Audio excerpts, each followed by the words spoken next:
Right. So here we are. We are in the Wilson School of Design in Metro Vancouver, unceded land of the Musqueam territory, Musqueam people. We have 17 really enthusiastic students from second year in product design. You are our third speaker in this series of Other Ways of Knowing, and as I mentioned in my previous emails, we start with indigenous or non-Western ways of knowing, and we are extremely thankful for your time and your wisdom. As I also mentioned, we have behind you in the wall your document being projected, so we are seeing the first slide, which says only University of Brighton.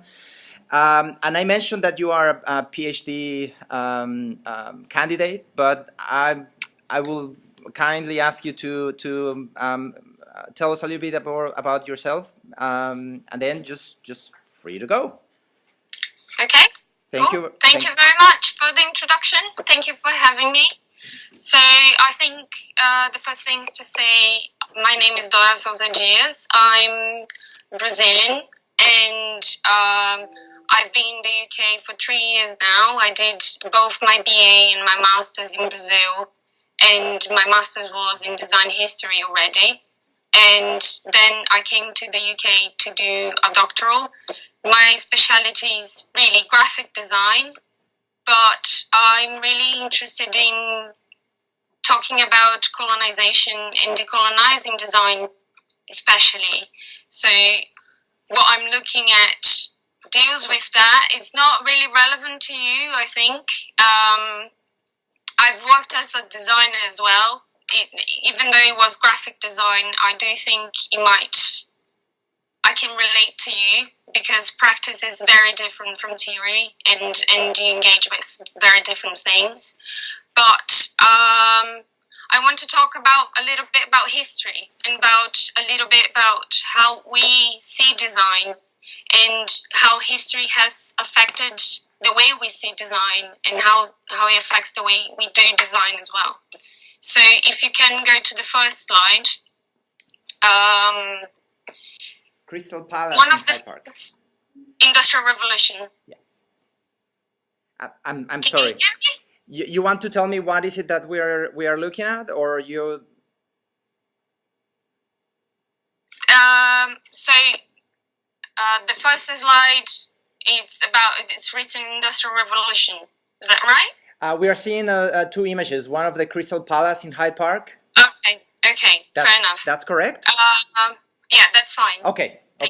So I think one of the things we need to think about is that the idea of design we have, I don't know how much history you have learned or if you have had design history before, but usually when you talk about design history, the first thing you learn about is the great exhibitions and how industrial revolution and industrialization helped to start developing, and in a way design was born from that, and how in these exhibitions the first gatherings of what was being produced everywhere and for everyone to see, and the celebration of industry overall.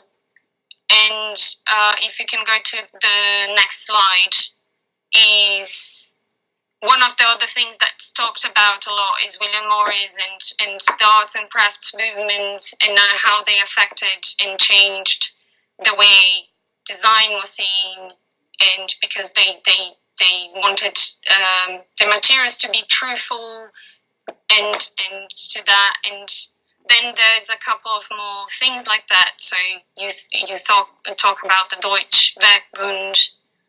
The next slide, the other slide, the AEG. Yes. And then after that, you start the next slide, which is about the Bauhaus. Yes. When you start to have these schools and this institutionalization of design, and you start to have people being taught design in a certain kind of way, and it's mostly related to a certain idea of taste and good design, and a very structured way of teaching design, and a structured way of thinking who designers are, in a way. So you start to have an idea of who a designer is. And the next slide is another school which is more recent and which is talked about a lot. I don't know about how much you hear about it in Canada, but in Latin America, we hear a lot about Bauhaus in design when we're talking about design history. But then, when you think about that, if you go to the 2 slides down, please. So yes. Is it a map? Yeah. Yes. With Europe. The UK and Germany. Yes. So these examples I mentioned, they are mostly from the UK and Germany. And if you go to a slide down, please. Yes. These are, if you talk about design history, it's not unfrequent that we hear only about the design history of things that are done in Europe. And especially in the beginning. And this is one of the things that has been a lot debated and questioned by design historians. And if you can go a slide down, and especially the idea about design and the connection design has with modernity. And not necessarily that one thing has to do with the other, and not necessarily that design has to do with industry and mass production. And within design history and within these other spaces of design history, so if you talk about Latin America or Asia or all the other regions, you start to have a conversation about design before design. So how design is before the formal design that was being named design in Europe arrives in these other places. What was being produced and how were these things being produced in these spaces before design arrived, in a way, which, for instance, in Latin America is much connected to the 1950s and 1960s. And there's an idea with that about a linear time of design. So for a long time, design historians presented design as something developed and thought about in Europe, and then that is spread elsewhere. But if you can go to the slide that has 2 books, it's the one after Design Before Design. Yes. Design historians started then thinking about these practices of design before the idea of design arriving. So there's an account of Japan, and by a British historian, but anyway, and a book about design before design in Brazil by a Brazilian historian. And what that means is, if you think about the idea of design, when design was invented as a concept, the invention of design as a concept is pretty much based on the schools of design and how it's about project and is about industry as well. And these days, not necessarily design is being seen as something connected to industry, but more as an act of creation and something that is planned and not necessarily has to do with high culture or official culture. So if you go to the slide below, there's a definition of design that I've been working with recently, that is that design extends to everything that is planned and or made, not limited to high or official culture, which means that is not necessarily something that's made through a computer or something that is highly mass-produced, but it's something that is thought through and planned, and it comes to an end, and it's planned a long way, which makes it a very broad sense of design, and includes, if you can go to the slide below, yeah, includes popular culture and popular production that might not necessarily fit in the old idea of modern design in the same way, and might include, if you go to the slide below, please, other things that previously had been dismissed as with lower value and not considered within the helm of design and planned, even though it had to do with language, it had to do with reproduction, if you go to the slide below. And things, these stems, for instance, are made by pre-Columbian peoples in all of what today is known as Latin America, especially in Mexico. And they were created to be reproduced and create patterns and textiles. So if you go to the slide below, and these are things that can be considered as design because they were planned to a function that they execute very well, and it extends the perception of what we see as design and includes all kinds of design or all kinds of planning, and which extends the idea of who a designer is, or and gives value to people that might not necessarily be educated in the same way, but have the ability to plan something to that extent. And I think one of the main things I've seen in relation to my research is that sometimes with design you have a connection with high culture and a connection with things that makes us give less value to it's in relation to cultural production and what value we give to certain cultures and what these cultures produce.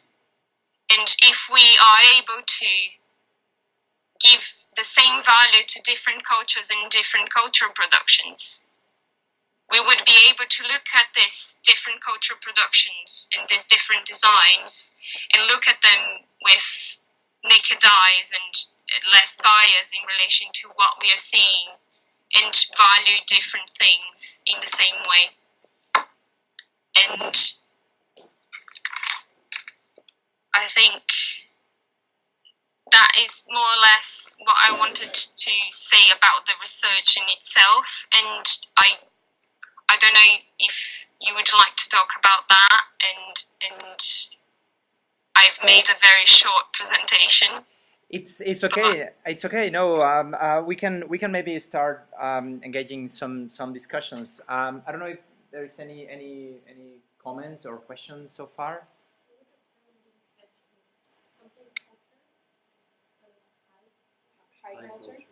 High culture. So there is a term that wasn't understood. Is high culture something culture? You mentioned. Well, what is understood as high culture is things that are produced. I don't have a precise definition right now, but it would be something that is produced and consumed by an elite or the people that have more access to money and currency, and not necessarily, so it would be something which is not mainstream, let's say, so it's not accessible to everyone, and does that help? Yeah, no, yeah, it's understood. Okay, so I'm just doing some writings on the in the blackboard, so I can maybe touch some of the points that you were talking about. So I guess the first one will be if I think we missed one of your slides. It was all dark. I think it was where you were talking about the definition.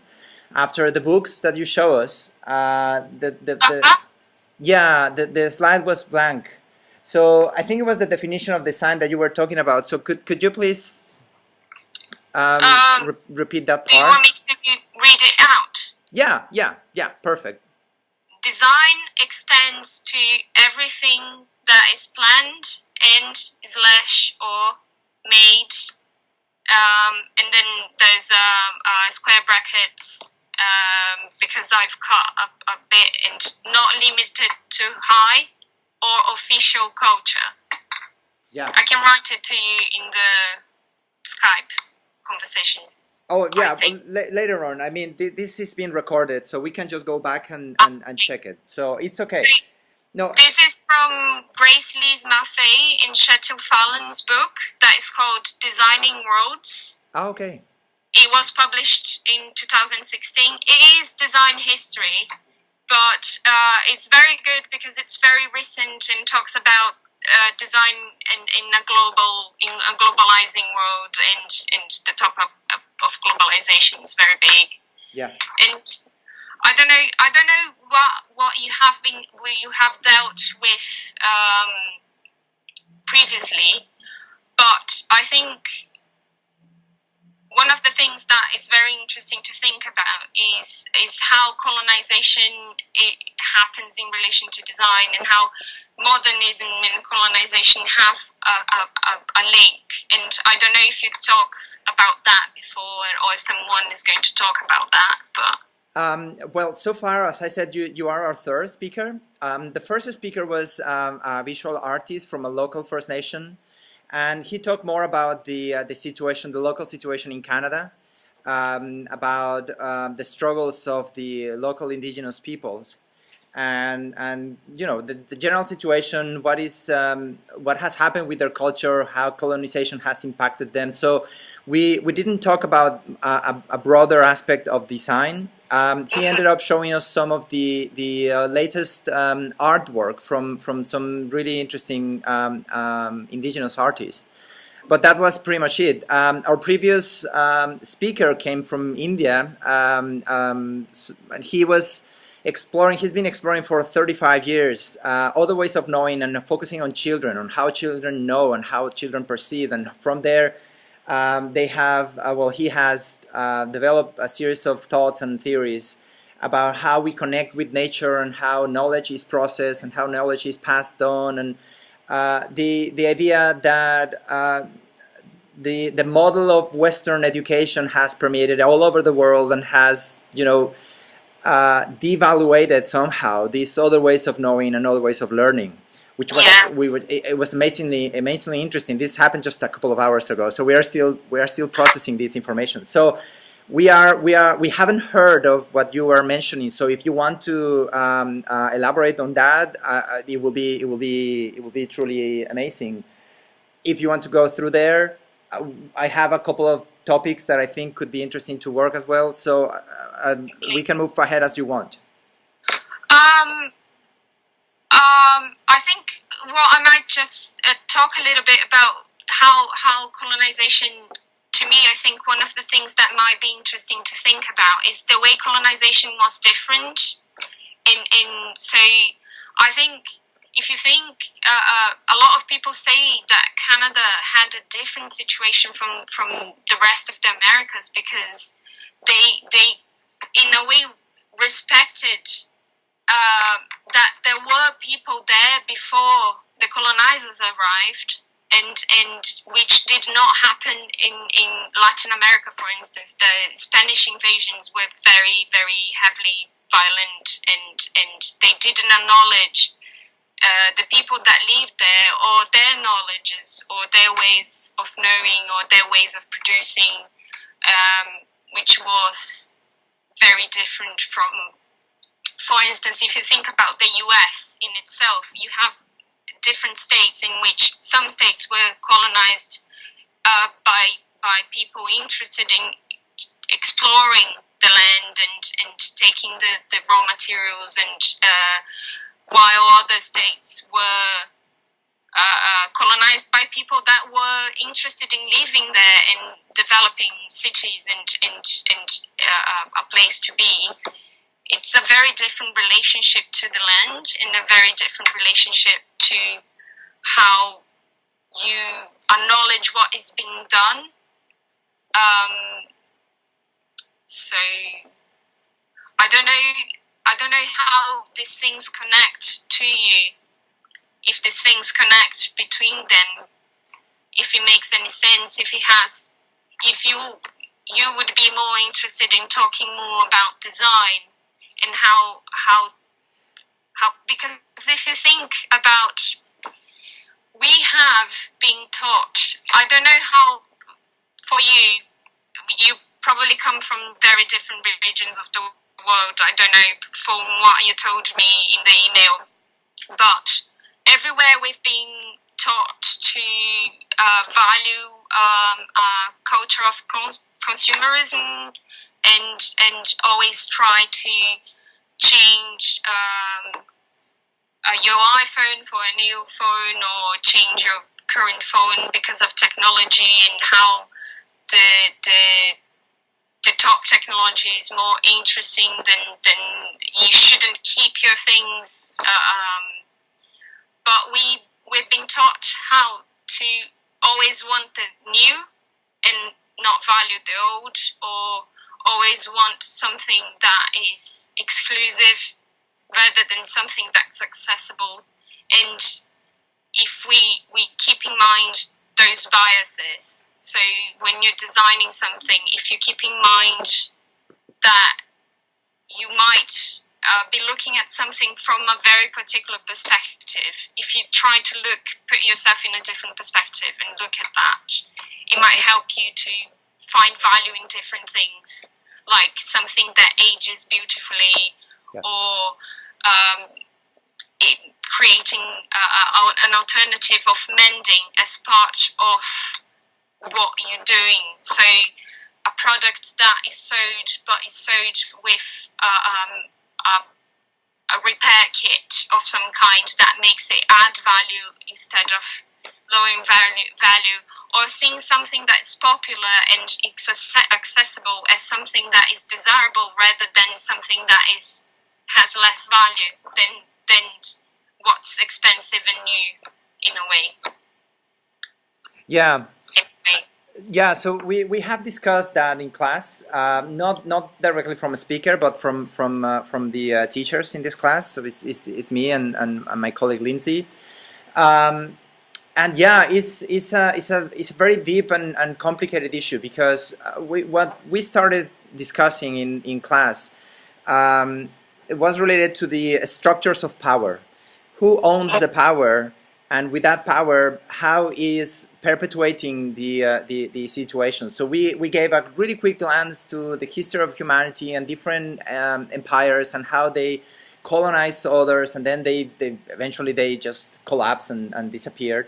And we find ourselves in a moment where it's not exactly one empire; it's a conceptual empire, if you want. No, it's the outcome of hundreds of years of European colonization all over the world, and the outcomes of I wouldn't dare to say these colonies to waking up, but just understanding that the future doesn't look very sustainable, especially because the model that comes from that Western, let's say, or European, is based in the macroeconomy model of capitalism and consumerism, which obviously is a dead end. So we have discussed that. We would like to challenge that. The idea with having speakers like you is to help us understand what the different routes may be to explore different solutions. After this week, we will have some speakers. Well, you have the schedules.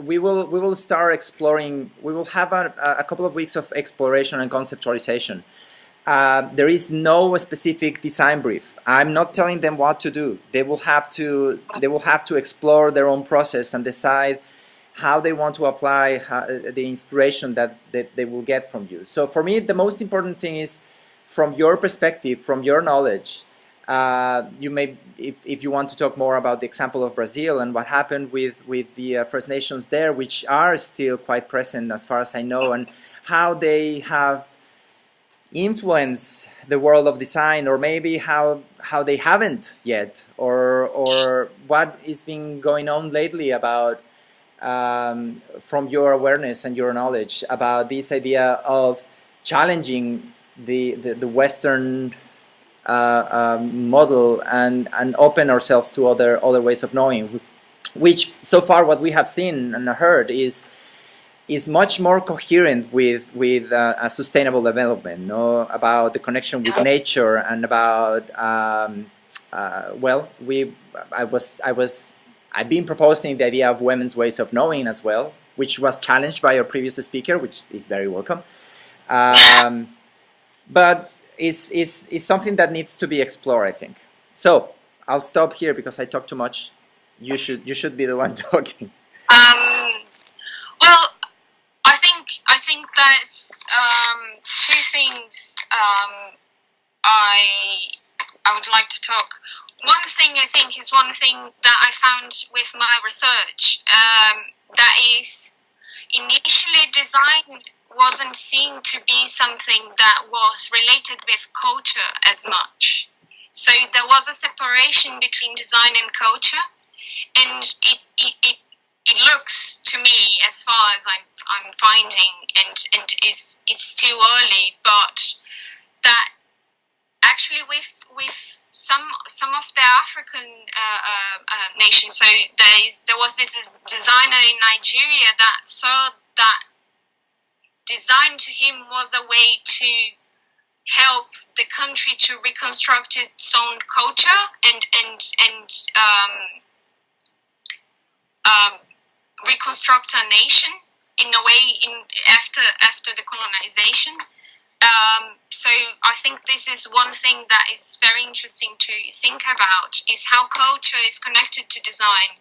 So some cultures are seen to be more connected to design than others. So if you talk about Finnish design, or you talk about Japanese design, or you talk about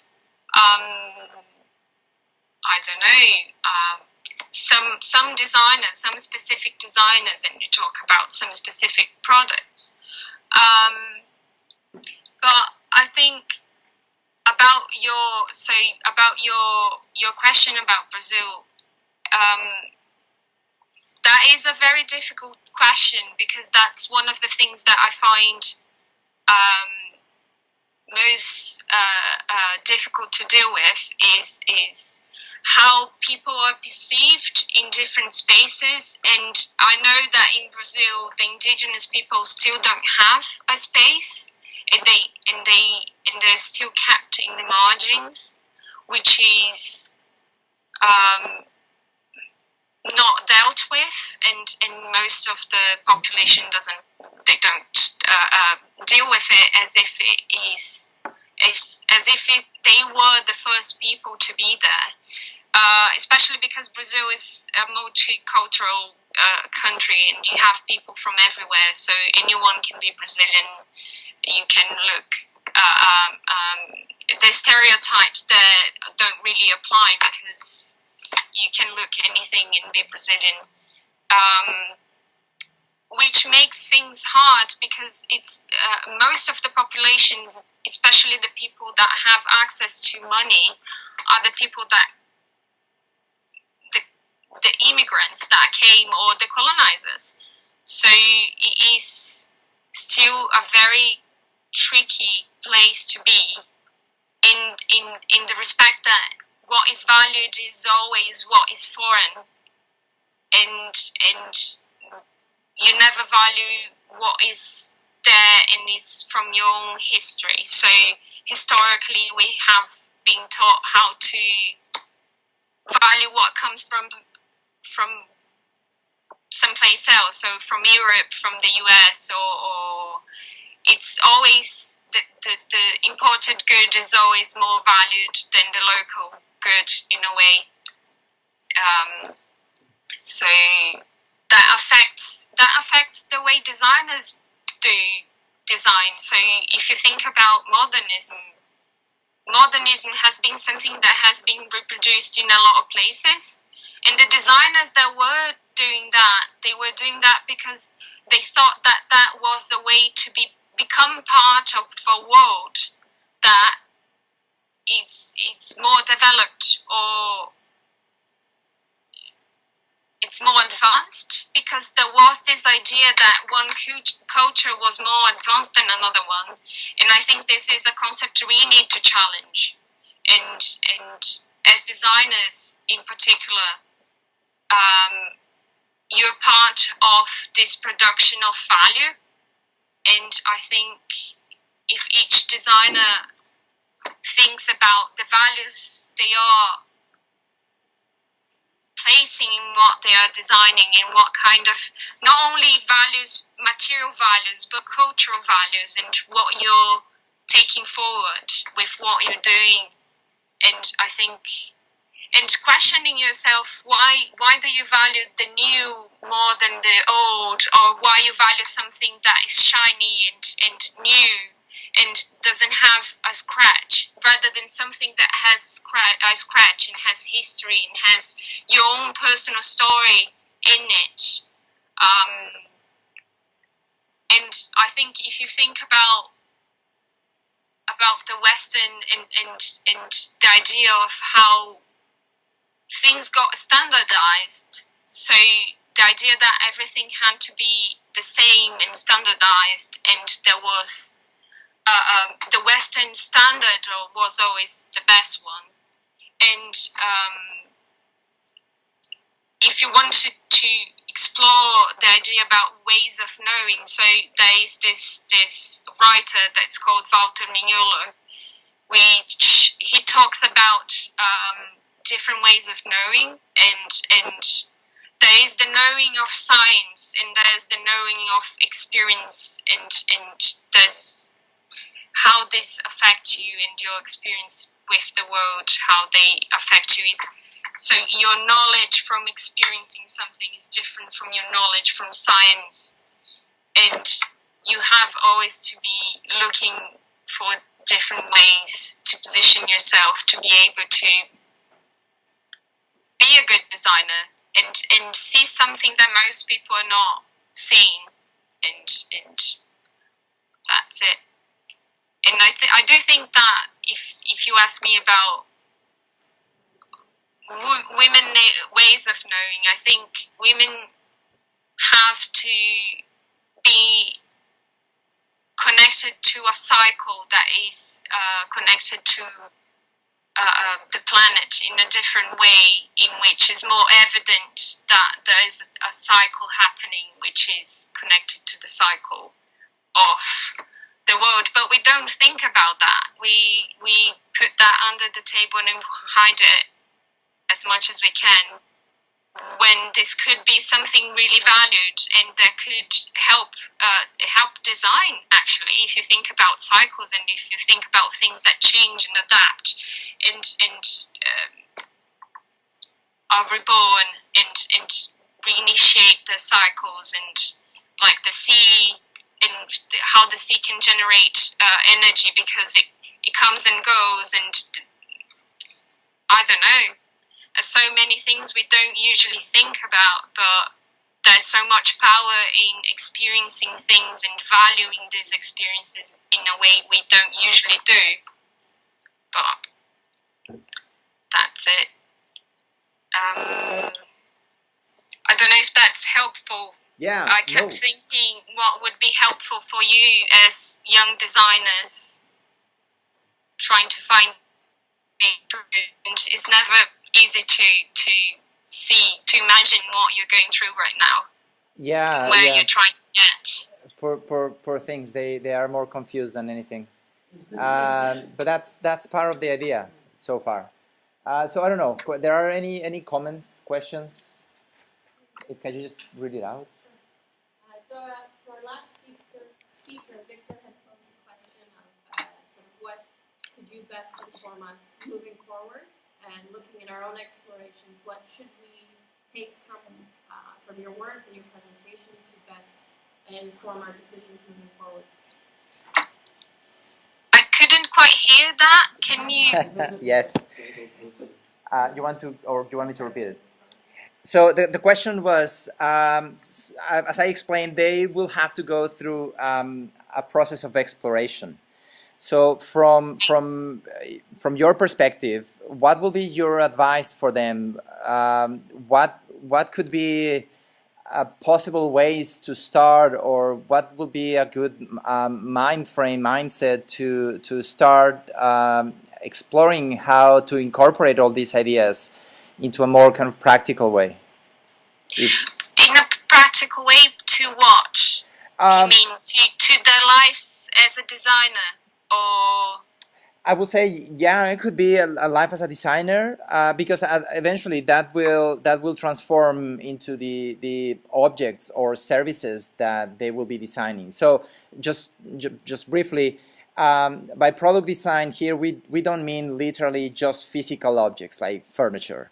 By product, we mean anything that can be, output for use by humans. So services, or we have even explored systems.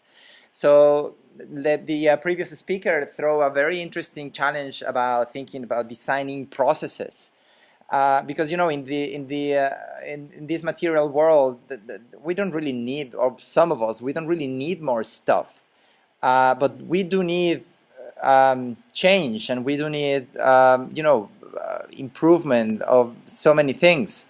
But that requires a different mindset. So that is part of the challenge, that they will have to explore. So the question is, what from your perspective or your advice, what they should be or could be concentrating on looking at? I think from what you told me, you all are from various different places. Yes, very diverse group.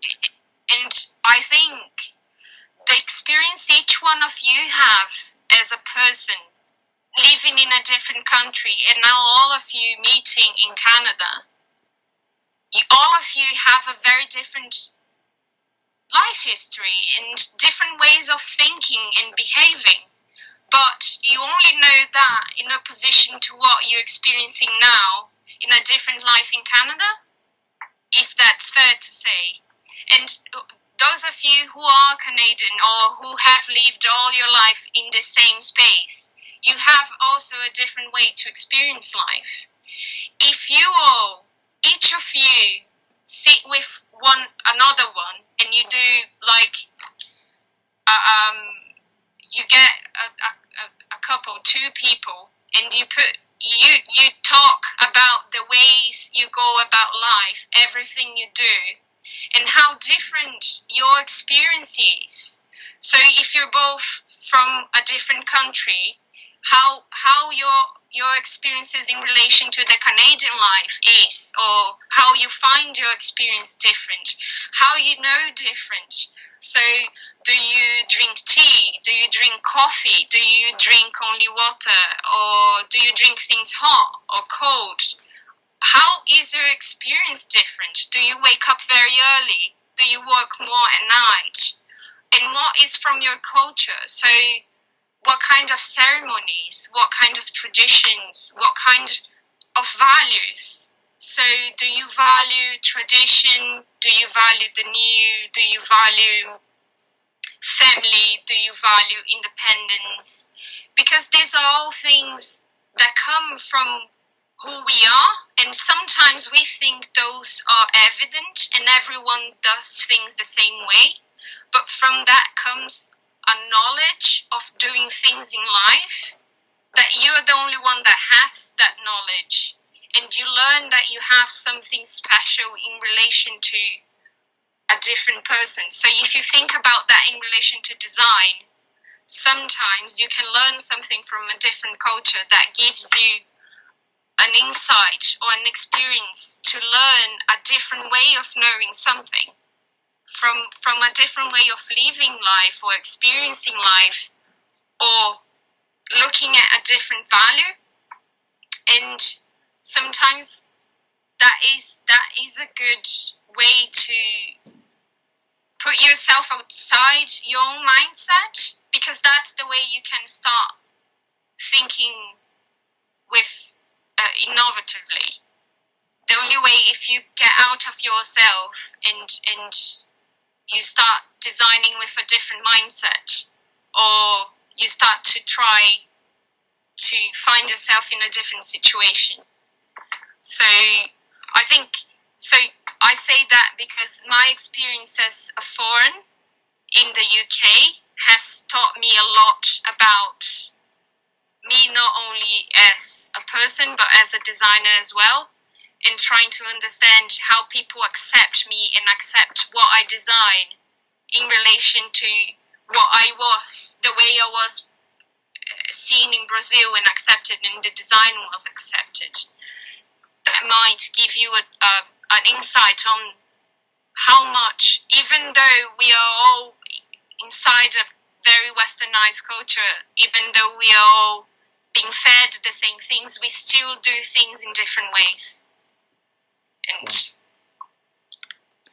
yeah, thank you. Yeah, no, totally resonates with what we've been discussing, and the idea of these cultural values and the rituals and the individuality of each one of us. So we started this semester, each one of them presented themselves, who they were and where they come from, and all the idea about these rituals and their cultures. And it's been wonderful, and I totally agree. The idea of stepping out of your comfort zone and trying to see from somebody else's eyes is really interesting. We will. Well, I think it's more than talking about these rituals. Maybe if you could actually enact these rituals. Yeah, oh, interesting. Sure. Because that makes it, that's the way of knowing. The problem is we in the westernized knowledge, we are always in our heads trying to realize things by thinking and making it scientific and doing things in a different way and learning to behave in a different way without necessarily making it mental might give you, so I don't know, go out and do a tea ceremony, or I don't know, go to carnival and just dance until you have no strength in your legs anymore. God knows why. But so it's experiencing things in different ways. It's more than just thinking about it, because I think that's one of the things that the westernized way of knowing made with us is we are always in our heads and trying to understand things in a very scientific way, even though we don't realize it, and is experiencing life, so sitting on the grass and doing things that the mental analyzing of things doesn't give you, is the experience of doing something that gives you a different knowledge, because it's palpable and it's not analytical. So if you can, I don't know, it would be a very interesting exercise to enact these rituals. That was really beautiful, Dora. That was amazing. Yes. I don't know.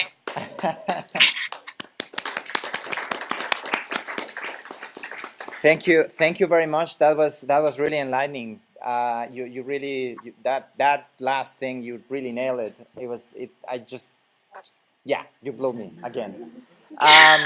So I don't know, any other question? We are reaching the hour. We still need to debrief and do some other things, and then class is over. So we are good. I have Yeah. I have a comment and a question. Yes. Hi, Dora. Thank you so much for speaking. I have one comment and one question. I wouldn't want you to talk to Canadians and then leave with the wrong the wrong information.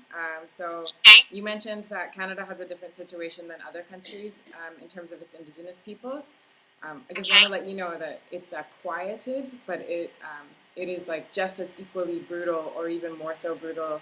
And I just wanted you to know that, so you don't leave thinking Canada's so beautiful and perfect. I appreciate that, because actually I don't have a lot of information on Canada, because my research is mainly about Latin America, and I know a little bit about the US, but I never knew. So I did a brief research, and I do know there's a declaration of First Nations, and I find that very interesting. But I do appreciate the correction, because I'll learn more about that later on. Thank you. Thanks for being open to hearing that. So you spoke briefly about the celebrations of design throughout the ages, and how there's exhibitions to show the innovations and like what level of technology countries are at that time, and spread that. So there's a lot of pressures and benefits to conform, and in terms of monetary gain and fame and things like that. I'm wondering if you could speak on the benefits of not conforming and stepping away from those the participation of those kinds of competitions, and doing something different. I think that's very interesting, and I do think that if you try to go into a competition to go towards the innovation and the technology, and you're going always after the same thing, and you're not thinking differently. And I think that's exactly what we have to do, and we have to start thinking in a different way, because if we keep trying to do things the same way, we'll always get the same outcome, which is more rubbish, more things, and we're not dealing with things. We have to think. Oh, you froze. I don't know if you can still hear us, but you froze. Again. Yeah. Was it okay? Hello. Was it okay that I said that? Yeah, that's perfect. Okay. Yeah. 'Cause I felt